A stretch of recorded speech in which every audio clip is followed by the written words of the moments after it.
नमस्कार दोस्तों, स्वागत है आप सभी का हमारे YouTube चैनल योद्धा IAS पर। मेरा नाम है जितेंद्र और मैं लेकर आया हूं आपके लिए आज का द हिंदू अखबार का विश्लेषण। आज दिन है मंगलवार और डेट है नवंबर 21, 2023। न्यूज़पेपर एनालिसिस शुरू करने से पहले मैं आपसे आग्रह करता हूं कि कृपया हमारे चैनल को सब्सक्राइब करें, साथ ही साथ बेल आइकन को प्रेस करें ताकि हमारी वीडियोज़ की नोटिफिकेशन आपके डिवाइसेस पर पहुँच जाएँ।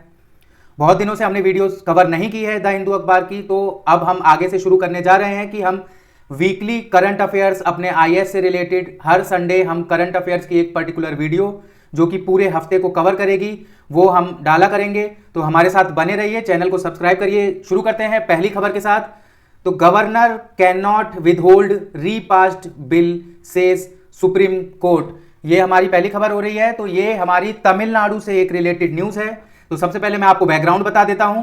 तो तमिलनाडु के जो गवर्नर हैं RN रवि, ये क्या कर रहे थे कुछ दिनों से कि जो तमिलनाडु असेंबली से पास होकर बिल आते थे इनके पास साइन करने के लिए, ये उन बिलों पर साइन नहीं करके अपना असेंट को विदहोल्ड कर लेते थे। इसके बाद जब तमिलनाडु गवर्नमेंट ने दोबारा वो बिल पास कराया, री इनेक्ट कराना कहते हैं, एक ही बिल को दोबारा पास कराया गया, उसके बाद भी वो जो गवर्नर थे RN रवि, इन्होंने साइन नहीं किया, जिसे लेकर तमिलनाडु की सरकार पहुंची सुप्रीम कोर्ट और सुप्रीम कोर्ट में इस मुद्दे के ऊपर सुनवाई चल रही थी। अब यहां पर सुप्रीम कोर्ट की टिप्पणी आई है और ये गवर्नर के खिलाफ आई है। कहा गया है chief justice of India DY Chandrachud द्वारा कि ऐसा डिस्क्रिशन गवर्नर के पास अवेलेबल नहीं है, क्योंकि आर्टिकल 200 की अगर हम बात करें तो आर्टिकल 200 कहता है कि अगर एक बिल एक हाउस से पास हो चुका है और गवर्नर के पास पहुंच चुका है और उसने उस पर असेंट नहीं किया है, साइन नहीं किया है, और उस बिल को वापस असेंबली के पास भेज दिया गया है रिकंसिडरेशन के लिए, तो अगर असेंबली उस बिल को विद या विदाउट अमेंडमेंट दोबारा पास कराकर गवर्नर के पास भेजती है तो गवर्नर के पास कोई डिस्क्रिशन नहीं बचेगा, उन्हें उस बिल के ऊपर असेंट देना पड़ेगा। लेकिन यहां पर हमें देखने को मिला है कि जो इस वक्त तमिलनाडु के गवर्नर हैं RN रवि, वो असेंट देने के लिए तैयार नहीं थे। और अब जब DY चंद्रचूड़ का डायरेक्टली कहना है कि ये जो चीज है ये कॉन्स्टिट्यूशन के खिलाफ है और RN रवि को साइन करना पड़ेगा, असेंट देना पड़ेगा अगर बिल ऐसे पास करें। अब आपको एक चीज यहां पर समझनी है कि ऐसा क्यों हो रहा है। तो हम देखते हैं कि जब भी केंद्र में अगर कोई यूनिटरी गवर्नमेंट बनती है जिसके पास बहुत ज्यादा मेजोरिटी है, तो वो कोशिश करने लगती है कि वो राज्यों की सरकार पर दबाव बनाना शुरू करे। अब वो डायरेक्टली जाकर राज्यों में बैठ तो नहीं सकती, तो इसके लिए गवर्नर को अपॉइंट किया जाता है। अब यहां पर आप बहुत सारे ऐसे मुद्दे देख चुके होंगे 2014 के बाद से, जहां पर हमें देखने को मिला है कि गवर्नर अपनी मनमानी कर रहे हैं और जो असेंबली होती है, असेंबली की बात खारिज कर दी जाती है और गवर्नर अपनी पूरी मनमानी के साथ कब उन्हें साइन करना है कब साइन नहीं करना है वो अपने डिस्क्रिशन पर चल रहे थे। तो ये जो एक फैसला दिया है DY चंद्रचूड़ ने, ये एक हिस्टोरिक फैसला होने जा रहा है। और हिस्टोरिक ऐसे नहीं कि ये इसमें कुछ नया कहा गया है, इसमें बताया गया है कि संविधान का जो प्रावधान है आर्टिकल 200, उसके अंदर साफ तौर पर लिखा गया है और बताया गया है कि अगर दोबारा से असेंबली बिल भेजती है गवर्नर के पास तो गवर्नर को उस पर साइन करना अनिवार्य हो जाएगा। यहां पर ये पहली खबर से था। अगली खबर आप देख सकते हैं यहां, China is the biggest security anxiety for India and Australia. अब यहां पर आपको एक चीज समझनी है मैप से, तो ये आप मैप में देख सकते हैं, ये भारत है और ये ऑस्ट्रेलिया है। अगर हम इसे जूम इन करेंगे तो यहां पर आप देख सकते हैं कि जो चाइना है, ये चाइना है, जहां पर ये मैग्नीफाइंग ग्लास हमारा मूव कर रहा है, ये चाइना है। चाइना भारत का सबसे बड़ा ट्रेडिंग पार्टनर है, साथ ही साथ ऑस्ट्रेलिया का भी सबसे बड़ा ट्रेडिंग पार्टनर है। लेकिन अब आपको जानना है कि चाइना क्या कोशिश करता है कि वो साउथ चाइना सी में डोमिनेशन रखे अपना, साथ ही साथ इंडियन ओशियन के अंदर डोमिनेशन रखे और पैसिफिक ओशियन पे भी वो अपना डोमिनेशन चाहता है। किस चीज के लिए? ताकि उसकी जो ट्रेड हो, उसके जो वेसल्स जाएं, जो शिप वगैरह उसके मूव करें, वो बहुत इजीली मूव कर सकें। लेकिन अब इस चीज के लिए भारत और ऑस्ट्रेलिया ने मिलकर चिंता जताई है। उन्होंने माना है कि हाँ, चाइना हमारा सबसे बड़ा ट्रेडिंग पार्टनर है, लेकिन चाइना कुछ ऐसा कर रहा है जिसकी वजह से भारत और ऑस्ट्रेलिया में एंजाइटी की स्थिति उत्पन्न हो जाती है। यहां पर यह बयान है बिगेस्ट सिक्योरिटी एंजाइटी, ये ऑस्ट्रेलिया के डिप्टी प्राइम मिनिस्टर का कहना है। अब यहां पर ये किस समिट की बात है, तो यहाँ 2+2 की समिट चल रही थी। आपको जानना है अपने एग्जाम पॉइंट ऑफ व्यू से कि 2+2 की समिट क्या होती है। तो भारत कुछ देशों के साथ, जैसे कि यूनाइटेड स्टेट्स, रशिया, ऑस्ट्रेलिया और जापान, इन 4 देशों के साथ भारत 2+2 डायलॉग की में शामिल होता है। 2+2 डायलॉग में एक डिफेंस मिनिस्टर शामिल होंगे और साथ ही साथ एक एक्सटर्नल अफेयर्स मिनिस्टर शामिल होंगे। और यही सेम ऑस्ट्रेलिया की तरफ से होगा कि वहां के डिफेंस मिनिस्टर या एक्सटर्नल अफेयर्स मिनिस्टर यहां पर शामिल होंगे। तो इस डायलॉग को हम कहते हैं 2+2 का डायलॉग। ये यूपीएससी का इंपॉर्टेंट एक टर्म है, आपको इसे समझ लेना है, इसे आपको याद रखना है। आगे हम चलते हैं। अगली खबर आ रही है हमारी मणिपुर से। तो मणिपुर में 3 मई 2023 से हिंसा की स्थिति बनी हुई है 2 समुदायों के बीच। पहले समुदाय का नाम है कुकीजो और दूसरे समुदाय का नाम है मीतीजो। तो यहां पर जब हिंसा की स्थिति बनी हुई है, जो हमारे साथ न्यूज़पेपर कवर कर रहा है उसे पता है पूरा इंसिडेंट की क्या हुआ है, लेकिन जो नए हैं उनके लिए मैं थोड़ा सा बता देता हूं। तो कुकीजो जो समुदाय है ये मणिपुर के जो हिल एरिया है, हिल डिस्ट्रिक्ट है, वहां पर ज्यादा पाया जाता है, वहीं पर ज्यादातर ये रहते हैं। और जो मीती समुदाय है ये वैली एरिया में ज्यादा पाए जाते हैं, प्लेन्स के ऊपर ये ज्यादा पाए जाते हैं। जो रिच कम्युनिटी है, जो सबसे ज्यादा रिच कम्युनिटी है वो मीती कम्युनिटी है। सबसे ज्यादा ब्यूरोक्रेट्स, पॉलिटिशियन और पुलिस में जो मेंबर हैं वो ज्यादातर मीती समुदाय से हैं। और कुकी जो समुदाय जो है वो ज्यादातर हिल डिस्ट्रिक्ट के अंदर रहता है। अब मई 3, 2023 से वहां पर हिंसा की स्थिति शुरू हो गई। उसके बाद बहुत सारे ऐसे कृत्य किए गए जो एक लोकतंत्र के अंदर कतई इन्हें हम अप्रूव नहीं कर सकते। अब उसके बाद ये हिंसा चलती हुई आ रही है। जो केंद्र सरकार है उसने वहां पर नजर पता नहीं हटा रखी है, या कोई वहां पर जो केंद्र सरकार है वो इस चीज को, इस मुद्दे को, जो मणिपुर का पूरा मुद्दा है, इस पर चर्चा करने से भी बहुत ज्यादा बचती रहती है। अब यहां पर कल एक न्यूज आई है कि एक इंडियन रिजर्व बैटेलियन का जवान, साथ ही साथ उसका ड्राइवर गाड़ी से जा रहे थे और उन्हें कुछ आर्म्ड लोग पहुंचे उनके पास। कैंगपॉकी डिस्ट्रिक्ट के अंदर, जो कि मणिपुर की एक डिस्ट्रिक्ट है, यहां पर कुछ लोग पहुंचे और इन्होंने इनकी हत्या कर दी दोनों की, और गाड़ी में आग लगा दी। अब आप समझ सकते हैं कि ये जो घटनाएं वहां पर देखने को मिल रही हैं, ये क्यों देखने को मिल रही हैं, क्योंकि जो वहां जब ये हिंसा शुरू हुई उस समय पर देखा गया कि बंदूकें वगैरह चुरा ली गई थी पुलिस हेडक्वार्टर से। पुलिस की जो इन्फेंट्री होती है, जहां पर पुलिस वगैरह अपनी गन्स रखती है, वहां से करीबन 6000 बंदूकों, जो कि AK-47 और बाकी ऑटोमेटिक राइफल्स हैं, ये इंक्लूडेड है इनमें, इन्हें चुरा लिया गया था। और अभी तक वो रिकवर नहीं हो पाई हैं पूरी, कुछ ही रिकवर हो पाई हैं, कुछ 300 या 400। बाकी आप समझ सकते हैं कि 5500 से ऊपर जो गन्स हैं, जो वायलेंस के लिए सबसे ज्यादा जिम्मेदार हैं यहां पर, वो अभी तक जो है वो वापिस नहीं ले जा पाई हैं गवर्नमेंट द्वारा। आगे हम चलते हैं। अगली खबर आप न्यूज में देख रहे होंगे कि उत्तरकाशी में सिल्कियारा नाम की एक टनल बनाई जा रही है, अंडर कंस्ट्रक्शन टनल है। सिल्कियारा जगह है, यहां पर ये टनल बनाई जा रही है और ये अंडर कंस्ट्रक्शन टनल है। यहां पर क्या देखने को मिला कि 41 मजदूर इस टनल के अंदर फंस गए। अब यहां पर जब ऐसा इंसिडेंट हुआ तो एक जो रिसर्चर की टीम है वो पहुंची। रिसर्चर्स की टीम का कहना है कि जो मापदंड होते हैं कंस्ट्रक्शन के, जैसे कि टनल कंस्ट्रक्शन जो इस वक्त विश्व के अंदर माना जाता है वो सेफेस्ट माना जाता है पहाड़ों के ऊपर, क्योंकि ऐसी टेक्नोलॉजी खोज ली गई है जिसकी वजह से बहुत आराम से, आसानी से, बिना पत्थरों या पर्यावरण का नुकसान किए हम आराम से एक टनल का निर्माण कर सकते हैं, जिसमें हम टनल बोरिंग मशीन का इस्तेमाल करते हैं, जिससे आराम से टनल बनाई जा सकती है। लेकिन यहां पर देखने को मिला है कि पूरा पैसा मिलने के बाद भी कंपनी जो थी जिसे ठेका दिया गया है, ये एक डेक्कन आंध्र प्रदेश की, माफ कीजिएगा, कंपनी है, और इस कंपनी को ठेका दिया गया था। ये कर क्या रही थी कि ये मापदंडों को साइडलाइन कर रही थी, क्योंकि आप जानते हैं कि आजकल क्या देखने को मिला है कि कोई ज्यादा जांच एजेंसियां जांच नहीं करती हैं। जिन एजेंसियों को अपना काम करना चाहिए वो एजेंसियां दूसरे काम कर रही हैं, वो पॉलिटिकल प्रचार कर रही हैं, कोई नरेंद्र मोदी की रैलियों में घूम रहे हैं, कोई जाकर मैच देख रहे हैं। अब यहां पर जिन्हें जांच करनी चाहिए थी उन्होंने जांच नहीं की, और कंपनी ने क्या किया कि ब्लास्टिंग के थ्रू, जिसे कहते हैं कि पटाखे लगाकर, बमों से बम लगाकर, यहां पर डायनामाइट्स के थ्रू टनल को फोड़ा जा रहा था। अब यहां आप समझ सकते हैं कि हिमालय रीजन कितना कमजोर रीजन है, यहां पर इतने भूकंप देखने को मिलते हैं, इतने भूस्खलन देखने को मिलते हैं, उसके बावजूद एक्सप्लोजिव लगाकर यहां पर टनल बनाई जा रही थी। और माना जा रहा है कि एक एक्सप्लोजिव के कारण ही ऊपर का मलबा जो पहाड़ का था वो टनल के अंदर घुस आया बड़बड़ाकर, और वहां पर जो 41 वर्कर्स हैं वो अभी फंस गए हैं। अब आपको देखना है कि 11 दिन करीबन अब हो चुके हैं उन्हें वहां पर फंसे हुए, उसके बावजूद अभी तक उन्हें निकाला नहीं जा सका है। और अगर हम मीडिया की बात करें तो मीडिया भी इस मुद्दे को बहुत अच्छे से कवर नहीं कर रहा है, जिसकी वजह से आप देख सकते हैं कि जो रेस्क्यू ऑपरेशन है इसमें आपको दिखाया जाए कि रेस्क्यू ऑपरेशन 24/6 चल रहा है, लेकिन आपको एक चीज समझना है कि ये जो रेस्क्यू ऑपरेशन है इसका रिजल्ट अभी तक हमें देखने को नहीं मिला है। सवाल उठते हैं यहां पर कि ऐसा क्यों है? क्या सरकारें नहीं चाह रही हैं कि वो जल्दी से जल्दी किसी को, जो 41 जानें फंसी हुई हैं टनल के अंदर, उन्हें बाहर निकाल सकें?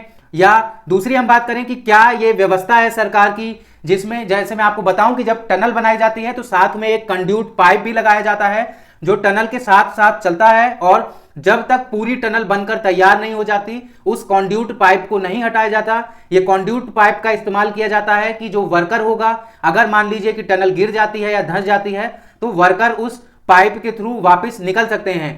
लेकिन यहां पर ये जो कंपनी से पूछा गया कि तुम्हारे पास वो पाइप क्यों नहीं है, तो ये कह रहे हैं कि हमने कुछ दिन पहले ही हटा लिया था। लेकिन आपको देखना है कि अभी तक टनल कंप्लीट नहीं हुई है, और जो मापदंड है वो कहते हैं कि जब तक पूरी टनल कंप्लीट होकर तैयार नहीं हो जाती तब तक उस कंड्यूट पाइप को नहीं हटाया जा सकता। अब यहां पर इन्होंने एक 6 इंच का पाइप लगाया है जिससे खाना वगैरह ये भेज रहे हैं, रेस्क्यू टीम वगैरह जो है वो खाना वगैरह भेज रही है, रेस्क्यू टीम्स अपना काम कर रही हैं। लेकिन मीडिया जिसे काम करना चाहिए, सरकारें जिन्हें वहां पर पहुंचना चाहिए, और जो फैमिलीज वहां पर इकट्ठी हो गई हैं लेबर्स की, उनसे बात करनी चाहिए, तो ऐसा कुछ अब हमें देखने को नहीं मिलता है भारत के अंदर। आपको 2007 या 6 का एक इंसिडेंट याद होगा जहां पर प्रिंस नामक एक युवक गड्ढे के अंदर फंस गया था। तब आपको याद रखना है कि तब मीडिया ने लगातार उस चीज को कवर किया, जिसकी वजह से उसे जल्दी से जल्दी प्रशासन ने निकालकर बाहर किया। उस बच्चे को जो फंस गया था उसे बहुत जल्दी से जल्दी बाहर निकाला गया। तो ये making sense of the employment challenge, ये एडिटोरियल सेक्शन से है। और ये एडिटोरियल लिखने का कारण क्या है, तो सबसे पहले आप ये जान लीजिए। तो इन्फोसिस के एक डायरेक्टर हैं NR नारायण मूर्ति। अब इनका एक बयान निकल कर आया और इस बयान में ये कहते हैं कि भारत के लोगों को सब कुछ भूल जाना चाहिए, अपने परिवार और अपना ध्यान सब कुछ छोड़कर उन्हें ऐसे काम करना चाहिए अपने ऑफिस में, चाहे वो प्राइवेट कंपनी में हो चाहे किसी में भी हो, उन्हें 10 घंटे से ऊपर या 10 घंटे तक काम करना चाहिए हर दिन, जिससे वो हफ्ते में 70 घंटे काम कर सकें। अब आप समझ सकते हैं कि ये कितना एकदम बचकाना बयान दिया गया था इनके द्वारा, क्योंकि अब जब हम आगे बढ़ चुके हैं, हमारे पास लेबर लॉज हैं, लेबर राइट्स हैं, और साथ ही साथ सुप्रीम कोर्ट के बहुत सारे फैसले हैं जो राइट टू रेस्ट को भी एक राइट टू लाइफ के अंदर डालती है, आर्टिकल 21 के अंदर।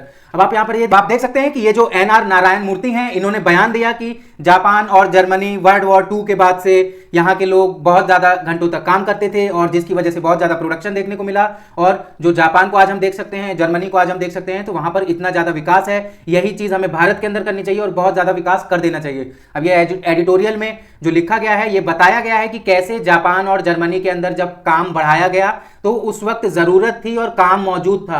अब यहां पर ये NR नारायण मूर्ति एक चीज नहीं समझ रहे हैं कि भारत के अंदर बेरोजगारी दर बहुत ज्यादा है। अगर आप 10 घंटे काम करवाने की बात कर रहे हैं, पहले आप काम आपको लेकर आना पड़ेगा कि क्या काम देंगे आप किसी व्यक्ति को करने के लिए। जब भारत के अंदर जॉब्स ही नहीं अवेलेबल हैं तो कैसे कोई व्यक्ति 10 घंटे या उससे ज्यादा काम कर सकता है। यहां आप देख सकते हैं भारत की असली सिचुएशन क्या है कि PhD डिग्री होल्डर्स और MBA होल्डर्स, ये सारे अभी तक चपरासी की जॉब के लिए भी ट्राई कर रहे हैं। प्राइवेट कंपनीज में ये काम करते हैं, तो प्राइवेट कंपनीज का काम करने का तरीका ये है कि मैक्सिमम वो आपसे काम करवाते हैं और मिनिमम आपको पैसा देते हैं। अब ये जो नारायण मूर्ति हैं, ये भी इन्फोसिस के हैं और ये भी एक कैपिटलिस्ट कैटेगरी में आते हैं। तो ये क्या है कि जितना ज्यादा हम काम करके देंगे उतना ज्यादा इन्हें मुनाफा होगा, उतना ज्यादा मुनाफा ये कमा सकेंगे, उतनी अच्छी कार में घूम सकेंगे, उतने अच्छे बंगले में घूम सकेंगे, इनके बच्चे और विदेशों में पढ़ सकेंगे, जिसमें आप लोग अपना टाइम गवाएंगे। आप अपना 24 घंटे एक दिन में होते हैं, अगर मान लेते हैं कि आप उसमें से 10 घंटे केवल काम करते हैं, 3 घंटे आपको आने जाने में लगते हैं काम के लिए, 8 घंटे आप सोते हैं, तो आपके पास अपने लिए कोई काम ही नहीं बचेगा। और ये यही चाहते हैं कि जो सोचने की क्षमता है लोगों की, जो वर्कर है उसकी सोचने की क्षमता खत्म कर दी जाए नेशनलिज्म के नाम पे, क्योंकि इनका कहना था कि भारत को अगर इतना बड़ा $1 ट्रिलियन की इकोनॉमी हमें अगर बनानी है तो हमें 10-12 घंटे काम करना पड़ेगा और ये करना पड़ेगा 70 घंटे हमें हफ्ते में कम से आप एनआर नारायण मूर्ति के साथ और भी कैपिटलिस्टों की बात करें, जैसे कि फ्लिपकार्ट का मालिक, जोमेटो का मालिक और बाकी कंपनियों के जो मालिक हैं, ये बहुत खुश हो गए इस बयान को सुनने के बाद और ये कहते हैं कि हाँ, ये बयान तो बिल्कुल बहुत सही दिया गया है। लेकिन यहां एडिटोरियल में समझाया गया है कि जो बयान दिया गया है वो बचकाना बयान है एनआर नारायण मूर्ति का और प्योर कैपिटलिस्ट बयान है, जो केवल अपना फायदा देख रहे हैं कि हमारी कंपनी कैसे भी बूम कर जाए और लोगों की जिंदगी, जो लोगों को टाइम दिया गया है यूनिवर्स के द्वारा उन्हें एक जीवन देके, उस जीवन को हम खा लें, उन्हें अपने काम करवा के, और हम विदेशों में छुट्टियां मनाएं और हम बड़े बड़े शोज में जाएं, बड़े बड़े होटल्स में रुकें, महंगी महंगी कारें खरीदें और हमारे बच्चे बहुत अच्छे से पढ़े लिखे और इन पे जो वर्कर काम कर रहे हैं उनके ऊपर दोबारा से हमारे ही बच्चे काम करने लगे। तो आप समझ सकते हैं ये जो बयान है कैपिटलिस्ट है, ये बिल्कुल एकदम इन्फोसिस। और इस टाइम पर भारत की हम बात करें तो कैपिटलिस्ट प्लस गवर्नमेंट और प्लस मीडिया, ये तीनों एक साथ चल रही है और इन तीनों का केवल एकमात्र मकसद है कि भारत के अंदर जो सोचने की ताकत रखने वाले लोग हैं या जो लोग जो सोच सकते हैं कि हाँ हमें और राइट्स मिलने चाहिए, हमारी इनकम और बढ़नी चाहिए, तो उन सबको हम एक राष्ट्रवाद के बयान के ऊपर दबाकर रख दें। आगे हम चलते हैं। ये एक रिपोर्ट आई है, ये रिपोर्ट है, इसका नाम है इंडिया 2024 आउटलुक रिपोर्ट। ये रिपोर्ट निकाली गई है गोल्डमैन सैक्स द्वारा। अब ये रिपोर्ट क्या कहती है कि भारत के अंदर सब्सिडियों के अंदर सब्सिडी देने में, साथ ही साथ जो मनरेगा की भारत के अंदर स्कीम है, इसे लागू करने के लिए इसका जो खर्चा है वो 2024 के चुनाव से पहले बढ़ने जा रहा है। क्योंकि आपको जानना है कि जो सरकारें होती हैं वो चुनाव से पहले बहुत कम काम करती हैं और चुनाव के बाद वो बहुत ज्यादा काम करने लगती हैं। काम का मतलब होता है कि वो पैसा बहुत ज्यादा बांटने लगेंगी। एक तरह से सरकार की जब उनके पास पावर है तो वो कोशिश करते हैं कि पिछला हमारा गलत किया हुआ सब भूल जाया जाए और अभी जो हम ज्यादा पैसा दे देंगे लोगों को, सब्सिडी बढ़ा देंगे, तेल के दाम थोड़े कम कर देंगे, सिलेंडर के थोड़े दाम कम कर देंगे, ये सब स्ट्रेटजी जो है ये सरकारें अपनाना शुरू कर देती हैं। और अभी कुछ ही दिन में आपको भी यही देखने को मिलेगा कि भारत सरकार जो है, नरेंद्र मोदी गवर्नमेंट, ये भी यही स्ट्रेटजी शुरू कर देगी। तेल आपने देखा है, पेट्रोल इन्होंने क्या क्या रेट रखा था पेट्रोल का, और अब जाकर ये पेट्रोल को कम कर देंगे। आपको देखने को मिलेगा अभी कुछ दिन में पेट्रोल के दाम में घट जाएंगे, सिलेंडर के दाम एक बार ये घटा चुके हैं, अब ये दोबारा घटाने जा रहे हैं। और ऐसे ही और जगह भी हमें देखने को मिलेगा कि जो सब्सिडी है वो बढ़ा दी जाएगी और जो मनरेगा का पैसा है वो टाइमली मिलने लगेगा, ताकि जो कम पढ़े लिखे लोग हैं, जो लेबर क्लास लोग हैं, वो क्योंकि बहुत ज्यादा सोचने का या तर्क रखने का ज्ञान नहीं रखते हैं और वो रोज की जिंदगी को ही अपना मानते हैं। अगर मान लीजिए कि उन्हें पैसा जाके दे दिया गया 500 रुपए ज्यादा, तो वो जाकर इसी सरकार को वोट दे आएंगे। इसके बाद दोबारा इनकी गवर्नमेंट बन जाएगी तो ये दोबारा वो 500 रुपए जो इन्होंने दिए थे उसे ये पेट्रोल के थ्रू, डीजल के थ्रू या किसी और चीज के थ्रू, सिलेंडर के थ्रू, उससे एडजस्ट करके ये वापस निकाल लेंगे।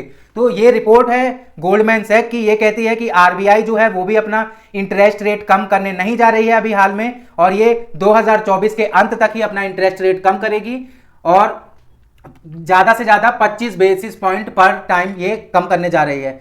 अब आखिरी जो आया है तो पॉलिटिकल अनसर्टेनिटी से आया है इनकी रिपोर्ट में, जिसका मतलब क्या है मैं आपको बता चुका हूं कि सरकारें वादे करेंगी, खर्चा करेंगी ताकि लोग जो हैं वो भूल जाएं इनका पुराना किया हुआ और इन्हें दोबारा से वोट दें, ताकि लोगों को लगे कि हाँ ये तो हमारे लिए काम कर रहे हैं और इन्हें वोट दें। आगे हम चलते हैं। अक्टूबर का एक डाटा निकल कर आया है जिसमें पाया गया है कि जो गोल्ड है भारत के अंदर उसका इंपोर्ट सर्ज कर गया, बहुत ज्यादा इंपोर्ट देखने को मिला हमें गोल्ड का, जिसे हम हिंदी में कहेंगे इंपोर्ट को आयात। तो गोल्ड का, सोने का आयात भारत के अंदर 31 महीने का सबसे हाई पर था अक्टूबर के अंदर। अगला एक आप यहां देख सकते हैं, अगली न्यूज है हमारी डोमेस्टिक ट्रैफिक से। तो यहां ट्रैफिक की बात करें, एयर ट्रैफिक की बात हो रही है, हवाई ट्रैफिक की।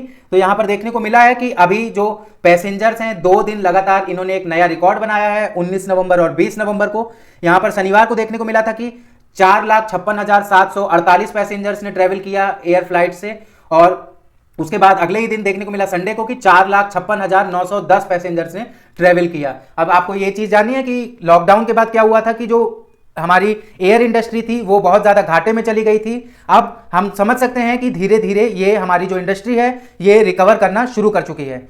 आज के न्यूज़पेपर से बस इतना ही था। कैसा लगा आपको हमारा आज का द हिंदू अखबार का विश्लेषण, हमें कमेंट सेक्शन में बताइए। वीडियो को अगर लाइक नहीं किया है तो वीडियो को जाकर प्लीज लाइक करिए, चैनल को सब्सक्राइब करिए, साथ ही साथ बेल आइकन को प्रेस करिए। आपका दिन शुभ हो। धन्यवाद।